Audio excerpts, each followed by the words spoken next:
Dear Patriots, before the news starts, please subscribe to our patriotic channel by clicking the subscribe button. Give us a thumbs up to this video. Don't forget to leave your opinion below in the comments section.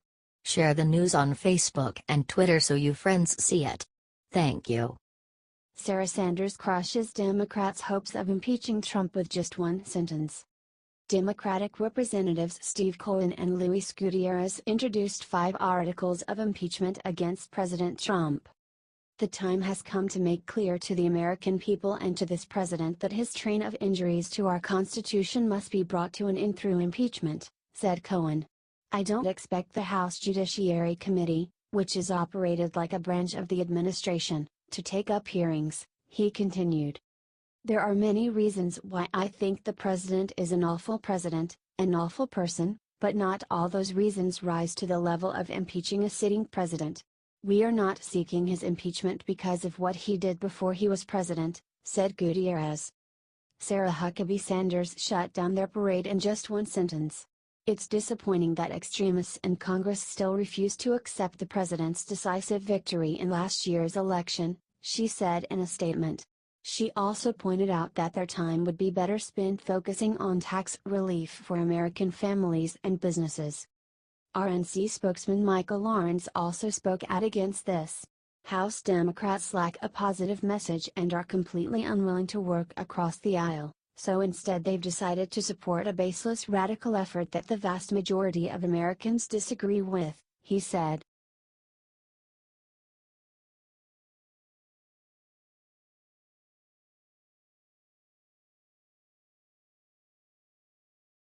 Watch CNN's Brooke Baldwin call President Trump a racist for saving the lives of black UCLA players.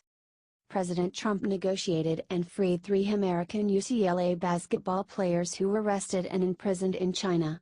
Do you think the 3 UCLA basketball players will say thank you, President Trump? They were headed for 10 years in jail, tweeted President Trump. Although Trump just saved the lives of these players, according to CNN's Brooke Baldwin, Trump's tweet makes him a racist. You have these 3 black men and you have this white president, and part of it has been the undertone of based on previous tweets, said Baldwin.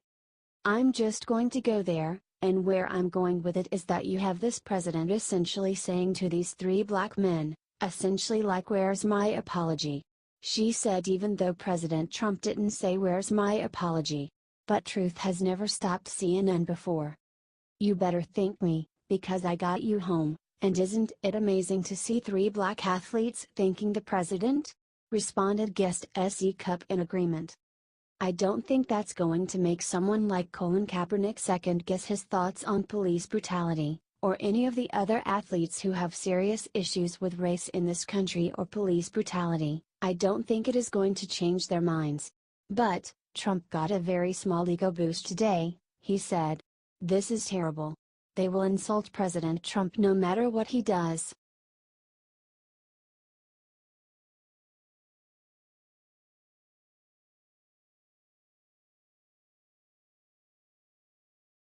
Washington Post argues it is okay for male senators to sexually assault women if they are Democrats.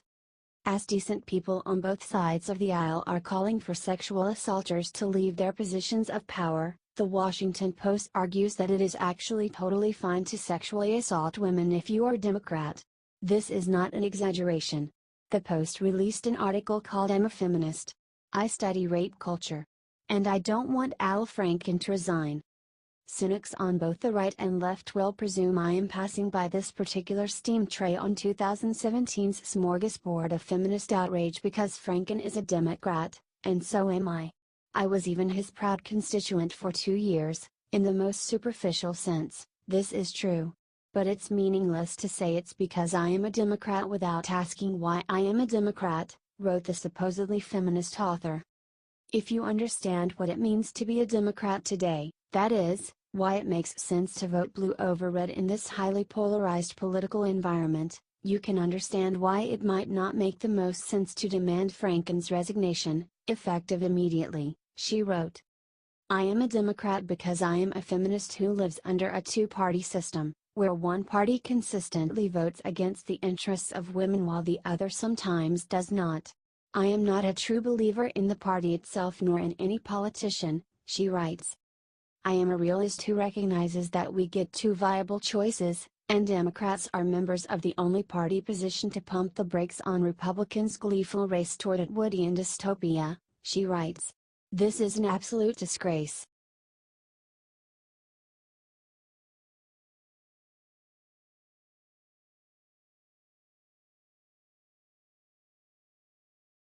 Jesse Jackson was just diagnosed with awful incurable disease. Jesse Jackson was just cured with an awful, incurable disease. He made the announcement in a statement on Friday. My family and I began to notice changes about 3 years ago. For a while, I resisted interrupting my work to visit a doctor. But as my daily physical struggles intensified, I could no longer ignore the symptoms, so I acquiesced, he said in a statement. Jesse Jackson has been diagnosed with Parkinson's disease. Recognition of the effects of this disease on me has been painful, and I have been slow to grasp the gravity of it. For me, a Parkinson's diagnosis is not a stop sign but rather a signal that I must make lifestyle changes and dedicate myself to physical therapy in hopes of slowing the disease's progression, said Jackson. Jesse Jackson has been very vocal against President Trump, especially against his comments regarding NFL football players disrespecting the flag. To go from picking cotton balls to picking footballs and basketballs without freedom is not very much progress, said Jackson of multimillionaires being told to stand for the national anthem. The players are objectified in a sense. Mr. McNair is a product of the South. They act like he's a victim or misunderstood, but those players have made him a wealthy man, said Jackson in a recent interview.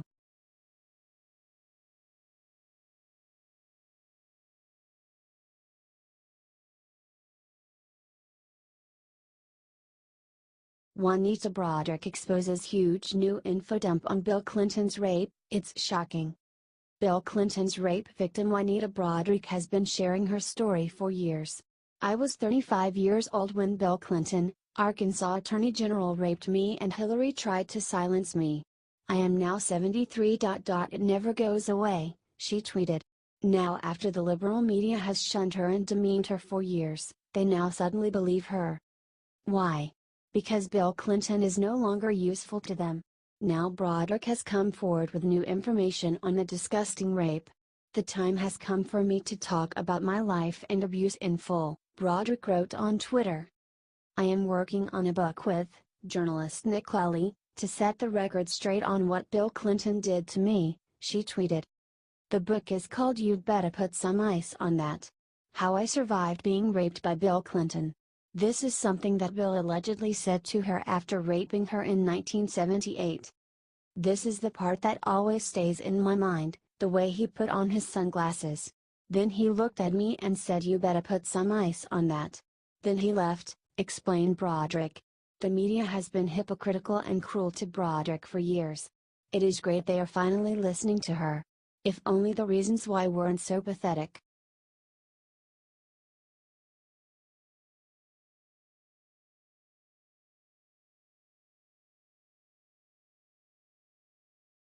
Shepard Smith could lose job at Fox after being caught lying about Hillary's Uranium One deal.